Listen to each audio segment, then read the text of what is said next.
Astaghfirullah. Ma'asyiral muslimin wal muslimat rahimani wa rahimakumullah. Surah Nasr ini adalah surat yang turun yang paling akhir dan sempurna satu surat. Jadi kalau surat yang terakhir turun, kalau ditanya apa surat yang terakhir turun, maka jawabannya Suratun Nasr.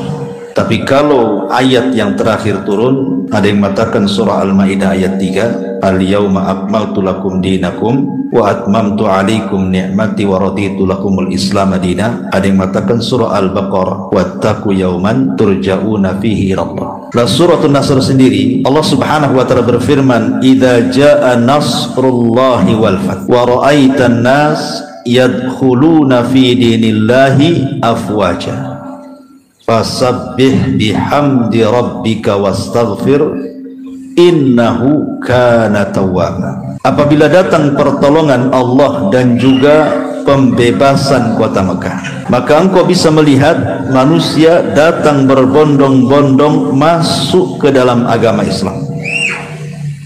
Wa ra'aitan nas yadkhuluna fi dinillahi afwaja. Maka bertasbihlah, fasabbih bihamdi rabbik, dengan cara memuji Rabb, wastaghfir, dan juga mintalah ampun kepada Allah, innahu kana tawwaba, karena Allah adalah zat yang maha penerima taubat. Baik, kita sedikit mengurut sejarah, baru kita akan masuk kepada suratnya supaya nyambung. Jadi ketika Nabi SAW di usia 40 tahun, maka Nabi SAW mulai gusar karena melihat kondisi orang-orang musyrik Arab itu semakin hari semakin rusak kondisinya, baik moralnya, akhlaknya, apalagi ibadahnya, apalagi akidahnya, sehingga Nabi SAW mulai menjauhi manusia, tidak mau dekat-dekat dengan manusia. Dia pun uzlah, terkadang ke Mina, terkadang ke Muzdalifah, mencari tempat untuk tafakur. Sampai akhirnya kemudian Nabi SAW mendapatkan tempat yang layak untuk tafakur. Dapatlah sebuah gua yang sejarah menyebutnya sebagai Gua Hira. Maka tepat di bulan Ramadan, Nabi i'tikaf dalam gua itu selama sebulan. Ketika di akhir-akhir Ramadan, tepatnya di 10 akhir Ramadan, lebih tepat lagi di tanggal-tanggal ganjil, entah tanggal ganjil tanggal keberapa, bisa 21, 23, 25, 27 atau 29. Maka Nabi SAW didatangi oleh malaikat Jibril dalam bentuk manusia dengan pakaian yang sangat bersih dan tampan. Tiba-tiba memeluk Rasul dan mengatakan, Iqra ya Muhammad, baca wahai Muhammad. Tapi Rasul mengatakan, ma ana biqari, aku tidak bisa baca, sampai 3 kali. Akhirnya Jibril pun kemudian membacakan surah Al-Alaq 5 ayat saja di permulaan surat. Iqra bismi rabbikal ladzi khalaq, khalaqal insana min 'alaq, iqra wa rabbukal akram alladzi 'allama bil qalam, 'allamal insana ma lam ya'lam. Sampai di sini 5 ayat pertama dalam suratul Alaq. Dengan turunnya 5 ayat pertama dalam suratul Alaq, berarti resmilah Rasul didaulat jadi nabi. Belum jadi Rasul, baru jadi nabi dengan turun surah Al-Alaq ini. Baru 6 bulan setelahnya, ketika Nabi SAW sedang tertidur, tiba-tiba Jibril datang membangunkan Nabi SAW dan menurunkan 5 ayat pertama surah Al-Mudaththir.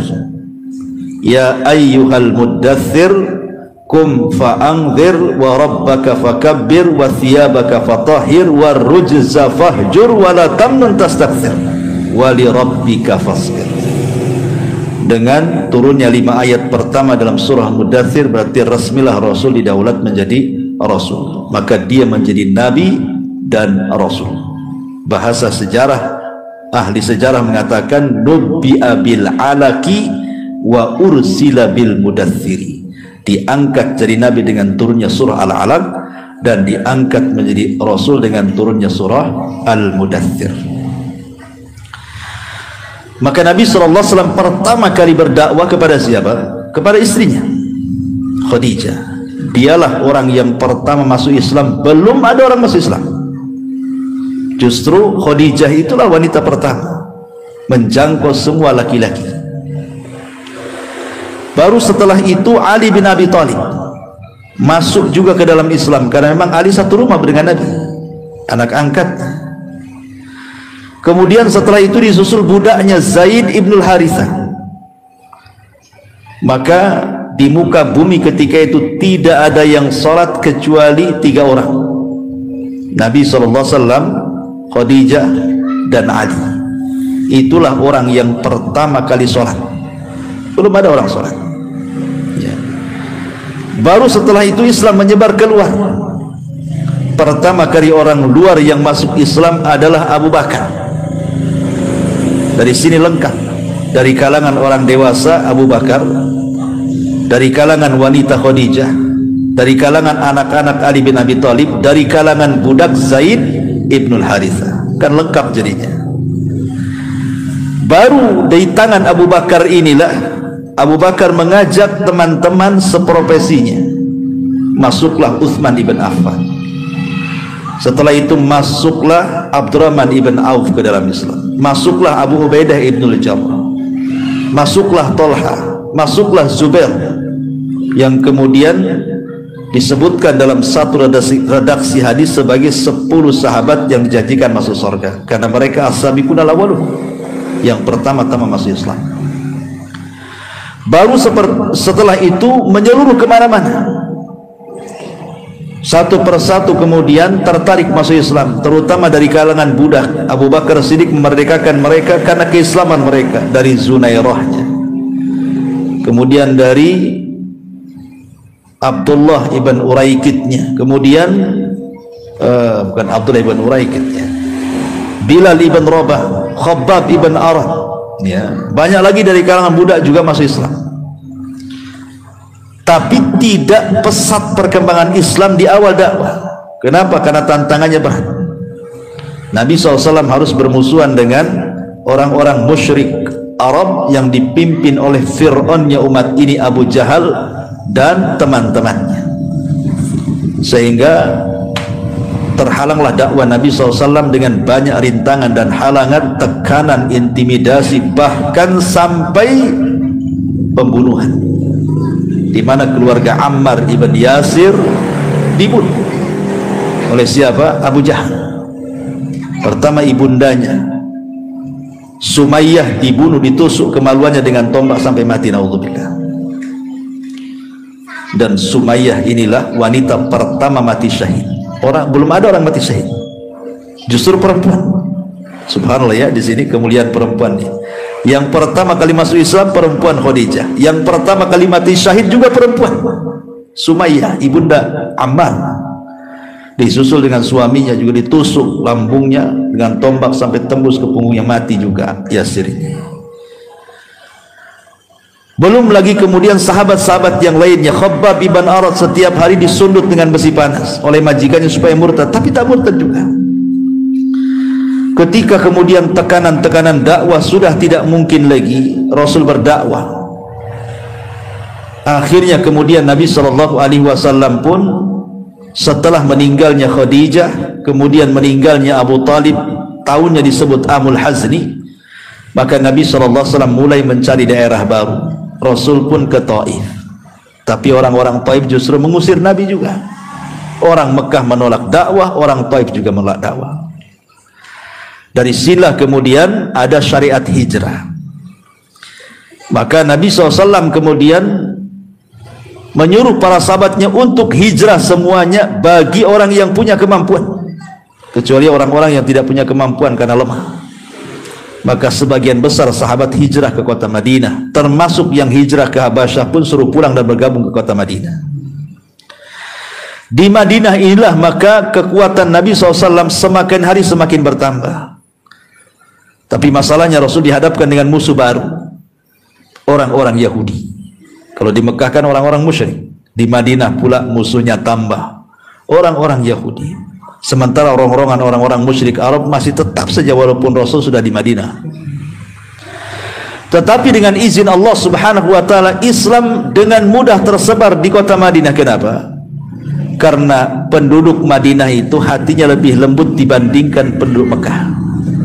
Tentu ada sejarahnya, karena penduduk Madinah itu mereka bukan asli Madinah, tapi mereka para perantau dari Yaman.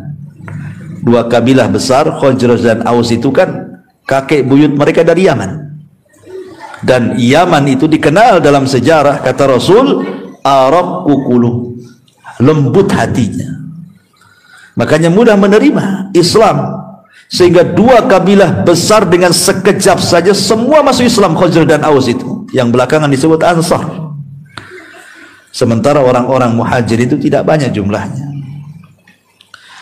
Lah sampai akhirnya disyariatkan jihad karena orang-orang musyrik masih merongrong juga. Allah Subhanahu wa taala akhirnya mensyariatkan jihad kepada Rasul. Lah perang pertama yang dilakukan Rasul adalah perang Badar. Itulah yang Allah katakan dalam surat An-Nasr, idza jaa nasrullah, apabila datang pertolongan Allah. Di mana? Di Badar. Kalimat nasrullah ini isyarat ke perang Badar. Perang Badar ini sebenarnya tidak ada niat Rasul dan para sahabat itu untuk perang, karena tujuannya bukan perang sebenarnya. Tujuannya itu Rasul mendapatkan kabar dari mata-mata, dari jasus, bahwa ada kafilah Abi Sufyan yang membawa dagangan. Sebagian besar orang-orang musyrik Quraisy ini dibawa dagangannya oleh Abi Sufyan dari Syam menuju Mekah, sementara jalurnya harus melewati Madinah karena nggak ada jalur lain. Jalur perdagangan itu semua lewat Madinah. Sehingga Nabi SAW ingin mengambil hak yang sudah diambil pasca hijrah. Kan sahabat ketika hijrah kan meninggalkan rumah, meninggalkan bisnis, meninggalkan harta, dan harta mereka diambil begitu saja oleh orang-orang kafir Quraisy, tidak bisa dibawa ke Madinah. Makanya sebagai pembalasan mengambil hak, mereka hendak mengambil barang-barang dagangan Abi Sufyan yang orang-orang Quraisy menitipkan kepadanya untuk mengambil hak. Dulu mereka mengambil hartaku, sekarang aku ambil hartamu, gitu maksudnya. Tapi Abi Sufyan ini cerdas. Dia tahu dengan mata-matanya bahwa dia akan disergap. Maka dia memerintahkan Domdom dengan membayar mahal, karena Domdom itu penunggang kuda tercepat kala itu, supaya melaporkan kepada Abu Jahal bahwa Muhammad dan pasukannya akan menyergap dan mengambil kekayaan orang-orang Quraisy yang dibawanya. Marah Abu Jahal. Akhirnya mempersiapkan pasukan tuh dengan 1000 pasukan, sementara Rasul cuma 314 orang, persis seperti tentara Talut ketika melawan Jalut. Hanya 314 orang saja dihadapkan dengan 1000 pasukan, belum pernah perang sebelumnya dan belum pernah punya pengalaman perang sebelumnya, hanya modal keberanian saja. Manusiawi, Nabi takut kalah karena jumlahnya sedikit. Maka di malam hari sebelum terjadi perang Badar, Rasul berdoa kepada Allah Subhanahu wa taala agar perangnya dimenangkan. Sampai khusyuknya Rasul nggak sadar tuh selendangnya jatuh. Maka Abu Bakar Siddiq kemudian mengambil dan mengatakan, cukup wahai Rasul, doamu sudah dikabulkan. Maka malam itu Allah Subhanahu wa taala kirim 1000 malaikat, dan Allah memberitahu bahwa 1000 malaikat sudah turun. Maka Rasul tiba-tiba yang tadinya sedih menjadi senang, kemudian langsung mengatakan kepada Abu Bakar dan mengatakan, absyir ya Abu Bakr, berbahagialah Abu Bakar, Allah sudah menurunkan 1000 malaikat. Maka Nabi SAW pun keesokan harinya siap tempur. Subhanallah, di antara mukjizat Rasul, Rasul sampai menyebutkan tempat kematiannya tokoh-tokoh Quraisy yang terlibat di perang Badar sebelum mereka mati, sebelum mereka perang. nih sebelah sini Abu Jahal nanti mati nih gitu. Nih sebelah sini Umayyah mati, sebelah sini Walid mati, sebelah sini, pokoknya disebutkan tempat-tempatnya, disyaratkan sebelah sininya itu. Ya, Nabi dapat wahyu, ikhwan.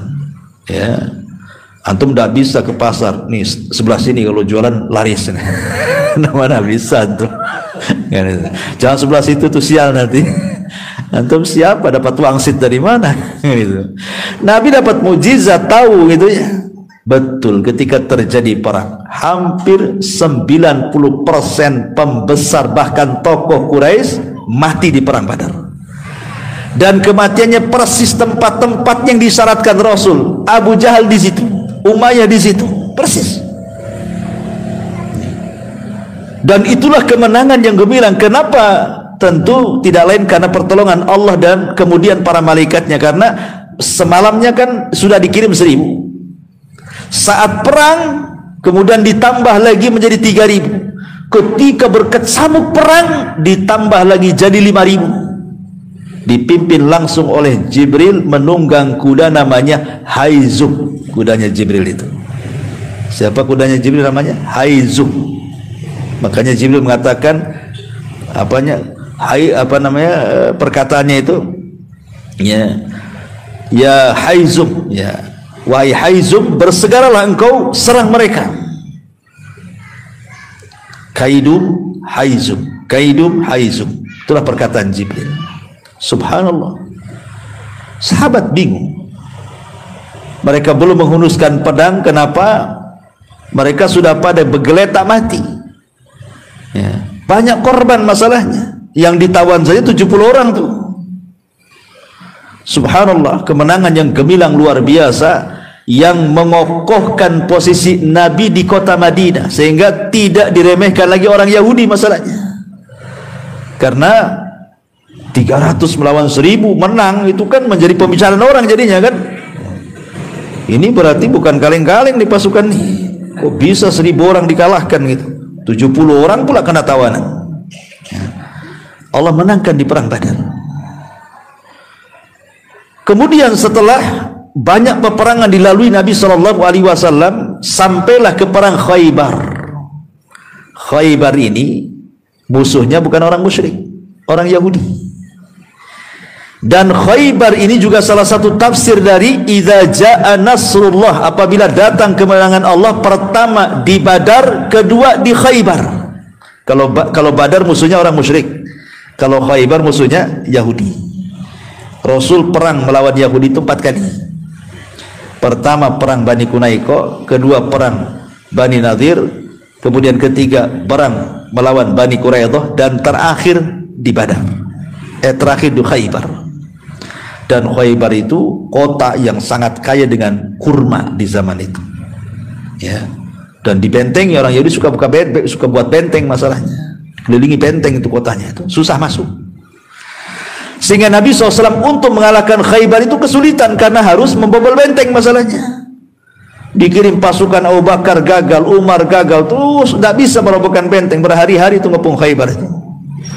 Ini kalau pengepungan makin lama bisa kalah kan, habis berbekalan kan, ya bisa kelaparan, mati lah kan itu. Tapi Allah takdirkan Khaybar harus kalah.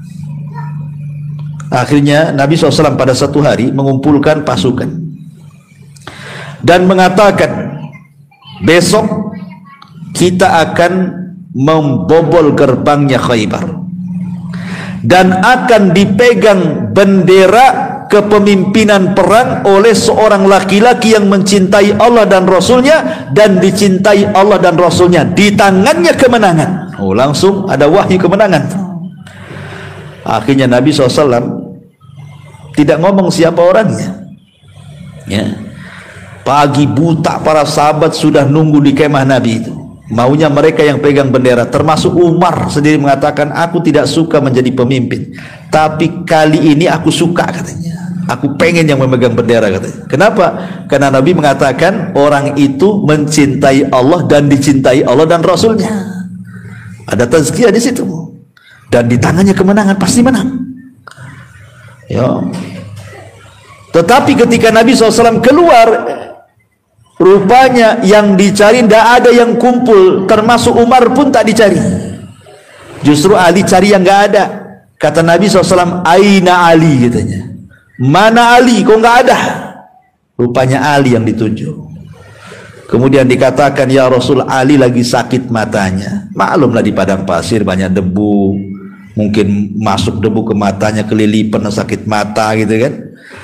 Matanya lagi sakit parah wahai Rasul. Dia tidak bisa memejamkan matanya.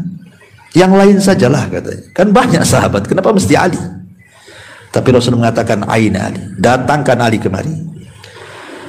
Maka Ali radhiyallahu anhu yang ketika itu sakit matanya parah sekali, datangkan di hadapan Rasul. Subhanallah, kedua mata Ali diludahi Nabi. Puh, gitu. Sembuh seketika, ikhwan. Antum jangan praktekan. Buta mata orang kan itu ya. Ini mukjizat ya, mukjizat Rasul meludahi kedua mata Ali, langsung Ali itu matanya sembuh, bahkan lebih terang daripada sebelumnya. Itulah mukjizat, menyembuhkan dengan air ludah Nabi. Langsung perang itu dipimpin Ali radhiyallahu bawa bendera tuh.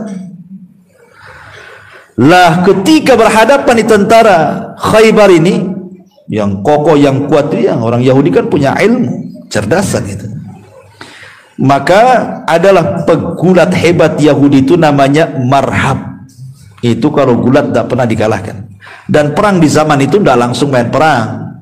Harus ada adu tanding dulu. Mana jagoanmu nih, jagoan gua. Tarung dulu masing-masing jagoan sampai mati. Ya, begitu caranya. Istilah Arabnya mubarozah namanya, adu tanding. Jadi dari orang-orang Yahudi dikeluarkan tuh orang yang sangat besar, menakutkan gitu ya, namanya Marhab. Maka dari orang Islam kata Rasul, ya Ali, lawan dia. Maka Ali pun kemudian berhadapan dengan Marhab. Ya, disitulah saling nyindir dulu. Orang itu kalau sebelum perang bersair-sair dulu tuh, pantun-pantun Melayu dulu tuh, supaya dikompori kan. Ya, apa kata Ali? Ya, dia mengatakan, kamu tahu siapa saya? Kata, ana alladhi sammatni ummi Haidarah, kata Ali. Kalaithi ghabatin karihan mandarah. Kamu tahu siapa saya? Kata Ali. Saya orang yang diberi nama oleh ibuku sebagai macan liar hutan. Semua binatang hutan takut kepadaku kalau kamu kecil, katanya. Bayangkan, dikompori dulu tuh, belum tarung itu main sair-sairan dulu tuh, saling ngenyek bahasa kitanya, saling merendahkan. Dan sombong saat perang itu boleh. Kalau sombong di luar perang haram, tidak boleh. Kalau bukan di luar peperangan, sombong tidak boleh, karena sombong itu ridaknya Allah. Tapi khusus dalam peperangan boleh sombong untuk ngedonkan lawan. Makanya lihat kalau antum berhadapan dengan preman itu kan gerta supaya kita takut dulu kan. Ya, gerta dulu. Kutusuk, padahal pisaunya udah masuk tuh. Bilang kutusuk, pisaunya udah masuk perut pula kan itu. Jadi akhirnya kemudian bergulatlah Ali dengan Marhab ini. Dengan sekejap Ali mampu mengalahkan Marhab. Ini jagoannya. Ketika jagoannya tumbang, otomatis yang lainnya kan kedar jadinya kan. Disitulah Nabi SAW berhasil kemudian mengalahkan Khaybar. Subhanallah. Sehingga orang-orang Yahudi tidak boleh ada yang tinggal di kota Madinah, harus keluar. Ya, sejak itu tidak ada orang Yahudi di Madinah, karena pengkhianatan mereka. Bukan Rasul mengusir mereka, mereka yang salah berkhianat. Maka inilah kemenangan kedua dalam Islam yang disebutkan dalam suratul Nasr. Idza jaa nasrullah, maksudnya di Badar, dan yang kedua di Khaybar, karena beda musuh di sini. Kemudian Allah mengatakan wal fath. Idza jaa nasrullahi wal fath. Fath itu artinya kemenangan, pembebasan. Dan yang dimaksud al fath di sini adalah Fathu Makkah, pembebasan kota Mekah. Jadi ketika Nabi SAW masih terikat dengan perjanjian Hudaybiyah, tidak boleh saling serang, tidak boleh saling menyerang, dan siapapun kabilah boleh bergabung dengan Quraisy atau dengan tentara Nabi gitu ya. Rupanya kabilah-kabilah kecil itu berkhianat. Disitulah akhirnya ada kabilah yang pro Nabi diserang mendadak malamnya, padahal masih di atas perjanjian itu. Kalau tidak salah kabilah Bani Bakar. Kemudian datang kepada Rasul mengadu bahwa kabilahnya diserang, banyak yang dibantai penduduknya.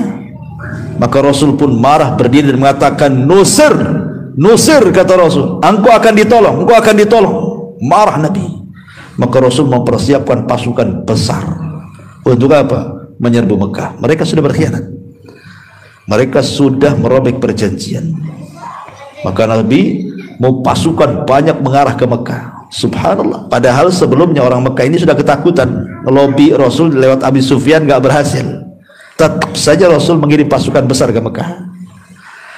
Ketika sampai di Mekah, semua dikepung Mekah itu, gak ada yang berani. Subhanallah. Sampai Nabi SAW mengatakan, siapa yang masuk Masjidil Haram dia aman. Siapa yang masuk ke rumahnya kemudian mengunci dia aman. Siapa yang masuk ke rumah Abi Sufyan dia aman. Orang-orang yang masih ragu-ragu apakah Rasul itu Nabi atau bukan, kan ada orang yang yakin dia Nabi langsung masuk Islam. Ada orang yang ragu-ragu masih ditahan keislamannya. Ada yang memusuhi Nabi, memang gak yakin dia Nabi dan dia Islam, dia membawa Islam. Lah yang ragu-ragu tentang keislaman ini, tentang kerasulan Rasul itu, mereka ngintai dari kejauhan kabilah-kabilah itu. Kira-kira nih, kalau Muhammad dan pasukannya menyerang kota Mekah ini, akan terjadi enggak seperti Abraha menyerang Ka'bah? Ya. Maksudnya, kalau memang Nabi itu niat jahat menyerang kota Mekah, pasti kondisinya sama dengan Abraha, karena mereka masih ingat kisah Abraha itu. Kakek-kakek mereka masih menyaksikan perang Abraha itu. Belum sampai di Ka'bah sudah diserang oleh burung ababil. Rupanya ketika Nabi SAW menyerang Mekah, Fathu Mekah, tak ada pun burung ababil satupun. Akhirnya kabilah-kabilah yang masih ragu-ragu mulailah mereka yakin bahwa dia Nabi. Sebab kalau bukan Nabi pasti diserang ababil, kan itu. Disitulah banyak yang masuk Islam. Memang ada orang-orang yang oleh Rasul disuruh dibunuh, tidak banyak, hanya beberapa orang bisa dihitung dengan jari. Tapi sebagian besar penduduk Mekah itu dimaafkan Nabi. Pada Rasul memandang loh, ketika memandang orang-orang Mekah dikumpulkan itu, dia lihat orang ini pernah nyakiti saya, orang ini pernah menghina saya, orang ini pernah menyakiti sahabat saya, orang ini pernah membunuh sahabat saya. Rasul tahu ya orang-orang itu. Tapi dengan kebesaran jiwa Rasul, Rasul tidak membalas dendam.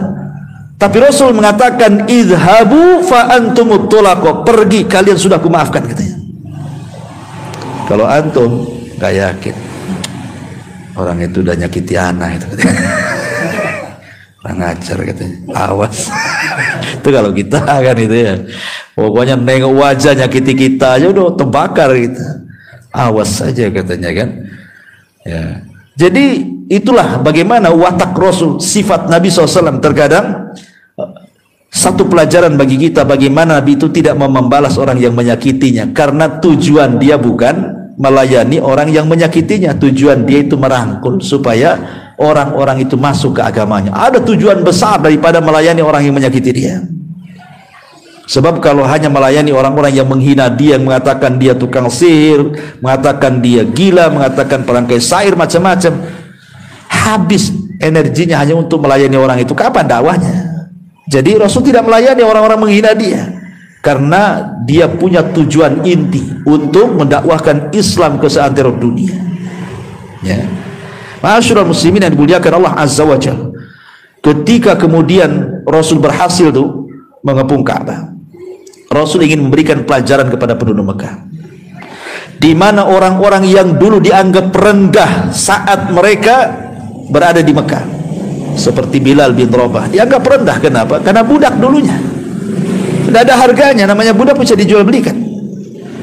Nabi ingin berusaha untuk tidak membeda-bedakan siapapun yang masuk Islam, mau orang miskin, mau orang kaya, mau pejabat, mau rakyat, semua sama, kedudukannya sama, yang membedakan hanya takwa saja.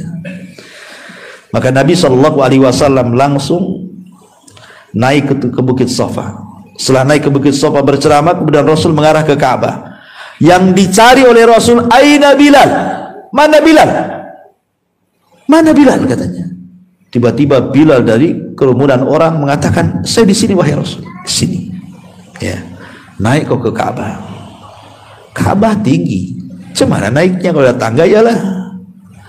Akhirnya Rasul mengatakan kepada Abu Bakar dan Umar, tolong naikkan Bilal ke atas. Abu Bakar lebih pendek dibandingkan Umar. Umar kan tinggi. Jadi kalau Umar tuh jalan, Rasul sepinggang dia. Umar tuh. Jadi kalau jalan tuh Rasul sepinggang dia. Dan dia kalau naik kuda, kudanya kekecilan karena kakinya nyangsar di bumi. Coba ya, itu kuda yang tinggi, macam mana kuda poni pula? Nggak bisa ditunggangi Umar. Umar tinggi. Jadi akhirnya Abu Bakar membungkuk, Umar membungkuk, kan jadi tangga jadinya. Karena Umar agak tinggi kan. Maka manusia memandang bagaimana coba detik-detik Bilal menginjak punggung Abu Bakar, habis itu punggung Umar, kemudian naik ke atas Ka'bah. Ingin membatalkan tradisi perbedaan antara si kaya dan si miskin. Lihat, Bilal saja menginjak punggung Abu Bakar. Mereka tahu siapa Abu Bakar, orang mulia. Mereka tahu siapa Umar. Tapi Rasul ingin berikan pelajaran Islam itu tidak membeda-bedakan siapa saja. Kalau orang sudah masuk Islam, semua sama. Ya. Bahkan orang hina menjadi mulia, dan orang mulia kalau masuk Islam tambah kemuliaannya. Tapi sebaliknya, kalau dia tidak masuk Islam, semulia apapun jadi hina, apalagi orang hina makin hina lah kalau nggak masuk Islam. Ya, naik Bilal ke atas, azan dia di atas. Itulah azan pertama, Bilal bin Rabah. Ya. Ma'asyiral muslimin yang dimuliakan Allah Azza wa Jalla.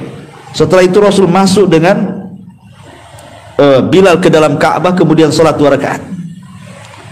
Kemudian Nabi SAW beberapa hari tinggal di Mekah, dan setelah itu pulang ke kota Madinah. Setelah peristiwa Fathu Mekah ini, subhanallah, berkahnya apa? Dari mana-mana kabilah datang masuk Islam. Dari mana-mana, terutama dari Yaman yang paling banyak. Sampai kabilah Nasrani, kabilah Nejron pun datang ke Rasulullah. Walaupun mereka harus berdebat dulu untuk masuk Islam, tapi belakangan satu Nejron masuk Islam. Lah, tahun itulah disebut tahun Wufud namanya. Ini hikmah setelah terjadi Fathu Mekah. Aku dari mana-mana datang masuk Islam, coba. Ya, karena Rasulullah SAW ketika pertengahan perjanjian Hudaybiyah antara Fathu Mekah kan sudah menyurati itu raja-raja tuh. Dia surati Raja Romawi suruh masuk Islam, dia surati Raja Persia suruh masuk Islam, dia Raja Mesir Muqawqis suruh masuk Islam, Najasyi Ethiopia suruh masuk Islam, kan itu. Ada yang dirobek suratnya seperti Kisra, ya, orang-orangnya Persia. Raja Persia kan merasa Tuhan dia. Ketika dapat surat dari Nabi, marah, dirobek dia. Makanya Rasul mengatakan, sebagaimana dia sudah merobek suratku, semoga Allah robek kerajaannya. Maka dengan doa Nabi, ketika Persia tumbang di zaman Umar, sampai hari ini tidak ada Persia lagi, karena sudah merobek. Tapi kalau Romawi masih ada sampai hari ini. Kenapa? Karena menghargai surat Nabi, disimpan di tempat yang bagus, walaupun tidak masuk Islam. Ya. Adapun Mesir juga tidak mau masuk Islam, Muqawqis, tapi mengirim hadiah berupa 2 orang budak namanya Maria Kiptia dan Sirin. Maria Kiptia digauli Nabi, punya anak Ibrahim. Dan Sirin diberikan kepada juru syairnya Rasul Hasan ibn Thabit dan seorang tabib untuk merawat Nabi. Tapi tabibnya disuruh balik lagi. Apa kata Rasul? Ngapain kirim dokter ke sini? Kami kaum yang terbiasa lapar, kami makan sebelum kenyang. Kami, iyalah betul, makan sebelum kenyang. Ya. Kami tidak makan sampai kami lapar, dan kami berhenti sebelum kenyang, kata Rasul. Kami tidak akan makan sebelum lapar, tapi kami kalau sudah makan akan berhenti sebelum kenyang. Kalau kita kan makan, ya lapar mau tidak lapar kan, kan itu, dan tidak akan berhenti kalau nggak kenyang sekali. Gitu, makanya buncit-buncit kan itu ya. Ma'asyiral muslimin yang dimuliakan, itulah terbiasa lapar, karena lapar itu obat kan. Makanya orang puasa kan sehat. Ya, jadi suruh pulang kan. Nggak usah lagi kau jadi dokterku, kata Nabi. Walaupun ada yang mengatakan riwayat ini lemah gitu, tapi memang maknanya benar. Ya, orang kalau makan seperti makannya Rasulullah SAW itu sehat badannya. Nabi itu pagi makan kurma, ya 7 butir. Ya, kemudian siang baru makan benar gitu ya. baru makannya itu sebelum maghrib. Dia tidak makan malam, makannya sebelum maghrib kecuali puasa, baru dia makan setelah maghrib, tapi tidak pernah makan malam. Kalau kita kan diagendakan kuliner malam sudah di peta tuh, warung ini warung itu tahu kita ya, sana pesen lele, ini belum nih rawon nih, udah ada warung baru nih nampaknya nih rame, mana yang rame, udah penasaran kita ya, pas makan gak enak, gak bisa diulang katanya gitu ya. Ma'asyiral muslimin yang dimuliakan Allah Azza wa Jalla, intinya bahwa setelah Fathu Mekah ini luar biasa, dari mana-mana masuk Islam. Itulah firman Allah Azza wa Jalla, wa ra'aitan nas yadkhuluna fi dinillahi afwaja. Kau lihat bagaimana manusia dari mana-mana berduyun-duyun masuk ke dalam Islam, luar biasa ya. Kemudian Allah tutup ayatnya, fasabbih bihamdi rabbi, bertasbihlah dengan memuji Rabbmu, wastaghfirhu, dan mintalah ampun kepada Allah, innahu kana tawwaba, karena dia zat yang maha pengampun lagi maha pengasih. Makanya di ujung usia-usia Rasul ketika tua, maka Rasul SAW karena sudah diberikan kemenangan, Mekah dan Madinah sudah dikuasai, dari mana-mana datang masuk Islam, sudah tidak ada musuh lagi, yang ada kedamaian. Makanya Rasul terbiasa mengganti bacaan ruku dan sujudnya dengan subhanakallahumma wa bihamdika Allahumma firli. Itulah yang dibaca Rasul ya, karena sudah mendapatkan kemenangan. Subhanakallah bihamdika Allahumma firli, baik dalam sujud ataupun dalam rukunya. Surah An-Nasr ini pertama ada khabar ya, diawali dengan khabar, idza jaa nasrullahi wal fath, apabila datang kemenangan Allah ya. Kemudian di situ ada doa di mana Nabi sallallahu alaihi wasallam di mana Allah mengatakan idza jaa nasrullahi wal fath, ada amr, bukan khabar, kemudian amr, perintah, fasabbih bihamdi rabbika wastaghfir. Jadi satu hari di zaman Amirul Mukminin Umar bin Khattab radhiyallahu anhu, Umar itu hendak rapat para menteri. Memang para pejabat Umar itu mau rapat, khusus para pejabat saja ya, kibarus sahabat, tentunya sahabat-sahabat kibar. Jadi tiba-tiba Umar memasukkan anak muda, anak kecil, anak muda, namanya Abdullah ibn Abbas radhiyallahu anhu. Sementara yang hadir rapat itu kibarus sahabat, sahabat-sahabat senior yang sudah tua-tua ya, para pejuang Islam, bahasa kitanya veteran-veteran Badar gitu ya, udah tua-tua. Tiba-tiba Umar bawa anak kecil masuk rapat, namanya Abdullah bin Abbas radhiyallahu anhu, masih kecil anak itu. Abdurrahman bin Auf marah, ya Amirul Mukminin, ngapain kau bawa anak-anak kecil itu? Kalau kau membolehkan bawa anak kecil di bawah rapat, anak-anak kami seusia dia juga, kami pun bisa bawa, libatkan juga loh anak-anak kami. Kata Umar, beda anak kalian dengan yang ini katanya ya, anak ini anak spesial katanya. Kalau tidak percaya anak ini anak spesial, saya akan bertanya kepada kalian katanya, tentang makna idza jaa nasrullahi wal fath wa ra'aitan nas yadkhuluna fi dinillahi afwaja fasabbih bihamdi rabbika wastaghfir innahu kana tawwab. Coba tafsirkan oleh kalian, apa maksudnya tuh? Maka para sahabat mereka kan mentafsirkan zahirnya ayat, letterlek bahasa kitanya. Oh, itu ayat itu maksudnya begini, wahai Amirul Mukminin, apabila datang kemenangan dalam peperangan ya kan, maka sebagai syukurnya kita harus bertasbih dan istighfar ya. Jadi kalau kita perang kemudian kita menang, maka sebagai rasa syukurnya kita harus bertasbih dan juga beristighfar. Kemudian Umar radhiyallahu anhu melirik kepada Ibnu Abbas, kalau menurutmu apa ya? Maka Abdullah ibn Abbas anak kecil ini mengatakan, kalau menurutku wahai Amirul Mukminin, ayat ini adalah na'yun Nabi sallallahu alaihi wasallam, telah dekatnya wafatnya Nabi gitu. Telah dekatnya wafatnya Nabi.